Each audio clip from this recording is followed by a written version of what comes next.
Hello friends, आज हम बात करेंगे डायबिटीज़ की मेडिसिन संबंधित कौन सी ऐसी कॉमन गलतियां हैं जो लोग करते हैं। गलतियों को डिस्कस करने का पर्पस ऑब्वियसली ये है कि ये गलतियों को आप ना दोहराएं ताकि आपकी हेल्थ और उससे रिलेटेड इश्यूज या आपके बॉडी के शुगर रिलेटेड पैरामीटर्स कॉम्प्रोमाइज ना हो। टॉपिक पर जाने से पहले जो लोग हमारे चैनल पर नए हैं उन्हें रिक्वेस्ट करो कि चैनल को सब्सक्राइब करें, वीडियो को लाइक करें, शेयर करें, फॉलो करें, कमेंट करें, पूरा देखें। टॉपिक इंपॉर्टेंट है, आपको किसी भी और चैनल पे नहीं मिलेगा, एक्सक्लूसिव कंटेंट है, इसलिए अंत तक देखिएगा। चलिए शुरू करते हैं इंपॉर्टेंट वीडियो।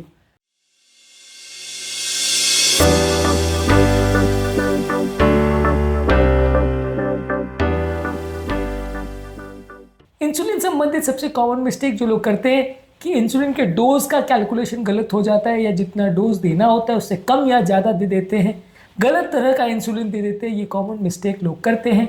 कई बार जब मल्टीपल तरह के इंसुलिन होते हैं, जैसे कि कई बार रेगुलर इंसुलिन है, कभी लॉन्ग एक्टिंग इंसुलिन है, कभी मिक्सड इंसुलिन है, तो लोग डोजिंग पैटर्न में अक्सर कंफ्यूज कर जाते हैं, जिसकी वजह से डोजिंग में अक्सर गड़बड़ी हो जाती है। ये सबसे कॉमन मिस्टेक है जो इंसुलिन के साथ लोग करते हैं। कुछ लोग कई बार कॉमनली ये मिस्टेक करते हैं कि रात का जो बेसल का डोज का इंसुलिन का रहता है, जो रात को लेना चाहिए पूरे 24 घंटे का प्रॉपर शुगर मेंटेन करने के लिए, वो कई बार मिस कर देते हैं। ये कई बार आपके पूरे दिन के कंट्रोल को अगले दिन बिगाड़ देता है। तो अगर आपका शुगर वैल्यूज ठीक भी चल रहा है तो भी बेसल वैल्यूज को लेना है, बिना डॉक्टर से पूछे उसके डोज को स्किप या बंद नहीं करना है। अगला कॉमन मिस्टेक लोग करते हैं कि शुगर वैल्यूज बहुत ज़्यादा हो गई है तो लोग कई बार 2-3 डोज इंसुलिन के एक साथ ले लेते हैं और सडन शुगर कम हो जाता है। या कई बार लोग का अगर शुगर वैल्यूज बहुत ज़्यादा कम है या थोड़ा बहुत भी कम है तो इंसुलिन को पूरी तरह से मिस कर देते हैं, जो कि ये होता है कि कई बार थोड़ा एडजस्ट करना, जहाँ पे ज़रूरी था 15 यूनिट के बदले 10 यूनिट लेते तो चलता, उसके बदले वो पूरा मिस कर देते तो बाद में शुगर बढ़ जाता है। तो ये डोजिंग में जहाँ इनकरेक्शन होता है या खुद से आप एडजस्ट करने का प्रयास करते हो, वहाँ पे गलतियाँ ज़्यादा होती है, वहाँ पे प्रॉब्लम ज़्यादा होती है। सोल्यूशन ये है कि आप खुद को एजुकेट करिए, अलग अलग डोजिंग पैटर्न्स को कैसे मैनेज और मेंटेन करना है इसको समझने का प्रयास करिए। और शुगर मॉनिटरिंग के लिए इंसुलिन को अगर आप कंटिन्यूस ग्लूकोज मॉनिटरिंग टेक्निक का प्रयोग करें तो ज़्यादा फायदा रहेगा। इसके अलावा कई बार लोग इंसुलिन की मेडिसिन के साथ या ग्लूकोज की मेडिसिन के साथ अक्सर गड़बड़ी ये करते हैं कि हाइपोग्लाइसीमिया के रिस्क को मिस कर देते हैं। अगर शुगर वैल्यूज कम भी चल रही है और आपने स्ट्रॉन्ग मेडिसिन का डोज ले लिया, या मान लीजिए आपने खाना मिस कर दिया फिर भी मेडिसिन ले लिया, या बहुत ज़्यादा फिजिकल एक्टिविटी करी मेडिसिन ले ली, तो शुगर कम हो सकता है। वो सारी मेडिसिन जो उतनी ज़्यादा स्ट्रॉन्ग नहीं होती या उतना ज़्यादा हाइपोग्लाइसीमिया रिस्क नहीं करती है, जैसे DPP-4 inhibitors, SGLT2 inhibitors, GLP-1 agonist, ये मेडिसिन कंपेरेटिवली ज़्यादा सेफर है। DPP-4 इनहिबिटर्स में आते हैं ग्लिप्टिन, जैसे sitagliptin, linagliptin, vildagliptin. SGLT2 inhibitors में आता है डेपाग्लिफ्लोजिन, एम्पैग्लिफ्लोजिन, रेनमोग्लिफ्लोजिन। GLP-1 एगोनिस्ट में आता है सेमाग्लूटाइड, लीराग्लूटाइड। ये मेडिसिन उतनी ज़्यादा हाइपोग्लाइसीमिया नहीं करती, तो इनका डोज आप लोगे तो चलेगा। बाकी मेडिसिन के डोजेज में थोड़ा एडजस्टमेंट कई बार ज़रूरी होता है।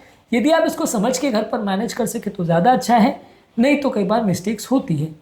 इसके अलावा कई बार लोग ऐसी मेडिसिन जो आपका वजन कम करते हैं, जैसे GLP-1 एगोनिस्ट या SGLT2 इनहिबिटर्स, ये आपका इनिशिएशन अगर नहीं होता है या इनको आप नहीं लेते हो और इंसुलिन जो कि वजन बढ़ाने का काम करता है उसको लेते हो, तो अक्सर ग्लूकोज कंट्रोल तो हो जाता है, लेकिन हार्ट अटैक, लकवा, ये सब होने का रिस्क कई बार कॉम्प्रोमाइज़ हो जाता है और इसकी वजह से आपका लॉन्ग टर्म प्रॉब्लम्स होने का चांस बढ़ जाता है।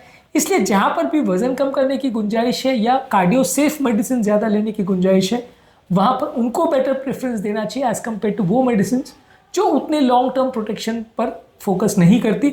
हाँ, शुगर वैल्यू सबसे कम हो जाती है, लेकिन वो दवाइयाँ जो हार्ट के लिए ज़्यादा प्रोटेक्टिव है, किडनी के लिए ज़्यादा प्रोटेक्टिव है, उनको ज़्यादा प्रेफरेंस या तरजीह देनी चाहिए।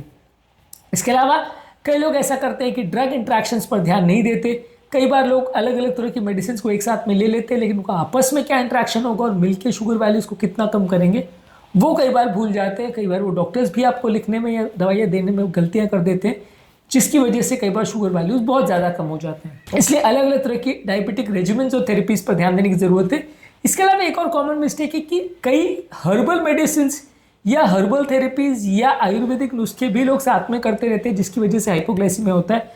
अब मान लीजिए आपका शुगर वैल्यूज़ ऑलरेडी कम है और आप करेले का जूस भी बहुत ज़्यादा ले रहे हो, या जामुन वगैरह बहुत ज़्यादा ले रहे हो, या लहसुन वगैरह को ले रहे हो, जो चीज़ें मानी जाती है कि नेचुरली थोड़ा शुगर वैल्यूज़ को कम कर सकती हैं, वो सारी चीज़ों को यदि आप बहुत ज़्यादा मात्रा में लेते हो तो कई बार शुगर वैल्यूज़ में सिग्निफिकेंट आपको कमी देखने को मिल सकती है, जो कि हाइपोग्लाइसीमिया कर सकती है। कई बार लोग को लगता है कि आयुर्वेदिक प्रिपरेशन में कुछ नुकसान नहीं है, साथ में लेते रहते हैं, डॉक्टर्स को बताते नहीं हैं, तो उसके लिए एटलीस्ट थोड़ा एडजस्टमेंट करने की आवश्यकता होगी, क्योंकि वो मेडिसिन को अगर साथ में आप लेते हो तो शुगर ज़्यादा कम होने का रिस्क रहता है।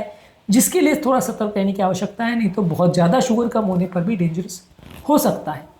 इसके अलावा कई बार लोग मॉनिटरिंग प्रॉपर नहीं करते, हफ्तों महीनों में शुगर वैल्यूज़ को चेक नहीं करते। यदि आप हफ्तों महीनों में शुगर वैल्यूज़ को चेक नहीं करोगे तो प्रॉब्लम्स होने का या कॉम्प्लिकेशंस होने का चांस ज़्यादा रहेगा। इसलिए बार बार शुगर वैल्यूज़ को चेक करना ज़्यादा अच्छा है। Continuous glucose monitoring technique available है जो कि बहुत ज़्यादा अच्छी है ये सब मामले में, और कंटिन्यूस आपको ट्रेसिंग बताती रहती है कि शुगर कब कम ज़्यादा हो रहा है। पर उसके साथ प्रॉब्लम ये है कि काफ़ी कॉस्टली है, ज़्यादातर लोग अफोर्ड नहीं कर पाते, इसलिए आप इसको रेगुलर यूज़ नहीं कर सकते। पर यदि आप अफोर्ड कर सको और यूज़ कर सको तो ये काफ़ी सेफ, काफ़ी अच्छी है। इसके अलावा कई बार मेटफॉर्मिन को डिसकंटिन्यू कर दिया जाता है, कई बार थोड़ा सा यूटीआई हो जाता है तो SGLT2 इनहिबिटर्स को बंद कर दिया जाता है।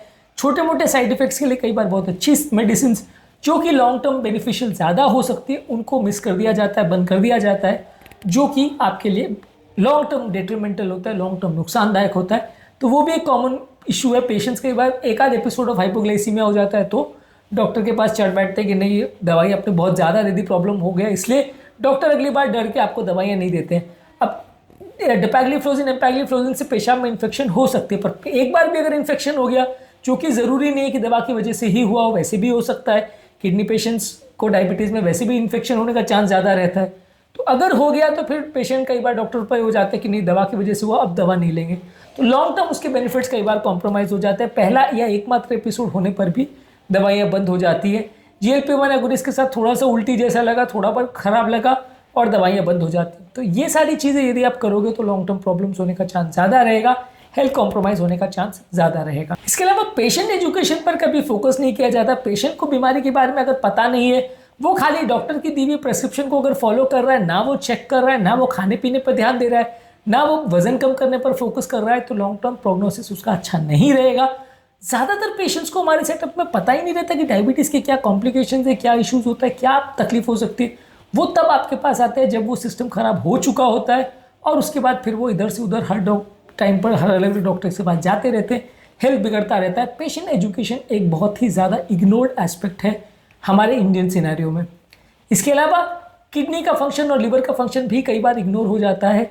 अगर किसी व्यक्ति को एडवांस किडनी फेलियर है, एडवांस लिवर फेलियर है, तो उसकी मेडिसिन को एडजस्ट करना आवश्यक है, नहीं तो कई बार मेडिसिन की डोजिंग में गड़बड़ हो जाती है और पेशेंट्स को डोज कम या ज़्यादा हो जाता है, जिससे उसको रिस्क हो जाता है, हाइपोग्लाइसीमिया हो सकता है, टॉक्सिसिटी हो सकती है। इसके अलावा अगर आप कॉमन जो सल्फोनाइल यूरिया मेडिसिन है अगर उसको ओवर यूज़ करोगे तो हाइपोग्लाइसीमिया का रिस्क ज़्यादा होगा। ये भी एक कॉमन मिस्टेक है जो कई बार मेडिसिन प्रिस्क्राइब करने के दौरान होती है। इसके अलावा दो ऐसी क्लास ऑफ मेडिसिन जो एक ही तरह से एक्ट करती है, जैसे DPP-4 इनहिबिटर्स और GLP-1 एगोनिस्ट जो एक ही तरह से काम करती है, दोनों को अगर एक साथ में देते हैं तो दोनों से उतना ज़्यादा बेनिफिट नहीं होगा। दोनों का एक्शन एक तरह से काम करता है, तो ये कॉम्बिनेशन ऑफ ड्रग्स को यूजली साथ में नहीं यूज़ करना चाहिए। यानी सिटाग्लिप्टिन, लीनाग्लिप्टिन, विल्डाग्लिप्टिन को लीराग्लूटाइड, सेमाग्लूटाइड के साथ थोड़ा कॉम्बिनेशन में अवॉइड करना चाहिए, क्योंकि एक साथ यूज़ करने से उतना फ़ायदा नहीं हो। डोज को यदि हम बार बार एडजस्ट नहीं करते और उसके शुगर वैल्यूज़ के हिसाब से टाइट्रेशन नहीं होती, तो ये भी एक काफ़ी कॉमन मिस्टेक है जो लोग करते हैं। यदि इसका हम विशेष ध्यान नहीं रखते हैं तो कई बार शुगर या तो बहुत ज़्यादा हो जाता है या बहुत कम हो जाता है, दोनों ही नुकसानदायक होता है। इसके अलावा हम वेट मैनेजमेंट पर फोकस नहीं करते। जो दवाइयाँ वेट बढ़ाती है जैसे सल्फोनाइल यूरिया और इंसुलिन, उनको ज़्यादा देते हैं, और जो दवाइयाँ वेट घटाती हैं जैसे GLP-1 एगोनिस्ट और SGLT2 इनहिबिटर्स, ये सारी दवाइयों को हम कम देते हैं। तो अगर हम वेट पर फोकस नहीं करेंगे और वेट कम करने के लिए दूसरे टेक्निक्स पर फोकस नहीं करेंगे तो अक्सर प्रॉब्लम्स होती है और लॉन्ग टर्म आपको आउटकम उतना अच्छा नहीं मिलेगा जितना कि मिल सकता है। तो ये भी एक ऑफन इग्नोर्ड एस्पेक्ट है जो कि डायबिटीज़ मैनेजमेंट में होता है। इसके अलावा अगर किसी व्यक्ति को हार्ट का प्रॉब्लम है, लिवर का प्रॉब्लम है, किडनी का प्रॉब्लम है, ब्रेन का प्रॉब्लम है, तो उसके हिसाब से भी दवाइयों को एडजस्ट करना आवश्यक है। यदि ये एस्पेक्ट भी मिस हो जाता है तो कई बार प्रॉब्लम होती है। इसके अलावा कुछ मेडिसिन सिर्फ इसलिए इग्नोर हो जाती है क्योंकि वो इंजेक्टेबल होती है, जैसे GLP-1 एगोनिस्ट है या इंसुलिन है, वो पेशेंट इसीलिए ही मना कर देता है क्योंकि वो इंजेक्शन होता है। तो ये भी कई बार डेट्रीमेंटल होता है, क्योंकि पेशेंट अगर इंसुलिन या कोई भी ऐसा इंजेक्शन जो कि ज़रूरी है वो ही लेने को मना कर देगा तो फिर लॉन्ग टर्म उसको मैनेज करना थोड़ा मुश्किल हो जाएगा। तो इसीलिए इंजेक्शन से अवॉइडेंस भी एक बड़ा मिस्टेक होता है कि पेशेंट लंबे समय तक बहुत हाई डोज मेडिसिन पर भी चलता रहेगा, लेकिन क्योंकि इंजेक्शन का उसको डर है तो वो इंसुलिन नहीं लेगा, GLP-1 एगोनिस्ट नहीं लेगा। इसकी वजह से कई बार लॉन्ग टर्म रिजल्ट अच्छे नहीं मिलेंगे, शुगर का कंट्रोल अच्छा नहीं मिलेगा। ओवरऑल डायबिटीज़ मैनेजमेंट में एक टीम बेस्ड अप्रोच होनी चाहिए, जहाँ डाइटिशियन, एजुकेशनिस्ट, डायबिटोलॉजिस्ट और कार्डियोलॉजिस्ट, ये सारे लोग मिलकर अगर प्रॉपर पेशेंट को ट्रीट करें तो रिजल्ट ज़्यादा अच्छे मिलेंगे। आइसोलेटेड वे में अगर एक पर्टिकुलर स्पेशलिस्ट खाली पेशेंट को ट्रीट करता है तो यूजुअली थोड़े मिस्टेक्स होने का चांस ज़्यादा रहता है, मल्टीपल चीज़ें इग्नोर हो जाती हैं, पेशेंट एजुकेशन और उसकी डाइट के एस्पेक्ट्स इग्नोर हो जाते हैं। तो सारी चीज़ों पर साथ में फोकस करें तो रिजल्ट ज़्यादा अच्छे मिलेंगे, नहीं तो चीज़ों में कॉम्प्रोमाइज़ होने का चांस ज़्यादा होगा। तो आज के टॉपिक में हमने बात करी कुछ कॉमन मिस्टेक्स जो कि डायबिटीज़ के पेशेंट अपनी मेडिसिन के मैनेजमेंट में करते हैं। ये जनरल में हमने बात करी, इसके अलावा स्पेसिफिक मेडिसिन संबंधित इंपॉर्टेंट मिस्टेक्स पर भी हमने अलग से वीडियोस की हैं, उनको भी ज़रूर चेकआउट करें ताकि ओवरऑल एक अंडरस्टैंडिंग बन पाए और आपको बीमारी को मैनेज करना ज़्यादा ईजी हो जाए। उम्मीद करूँगा कि आज के टॉपिक में कुछ नई बातें जानने को मिली होगी। डायबिटीज़ के कॉमन मिस्टेक्स या डायबिटीज़ के कॉमन डाइट रिलेटेड मिस्टेक्स पर हमने अलग से वीडियोज़ किए, इनको भी ज़रूर चेकआउट करें।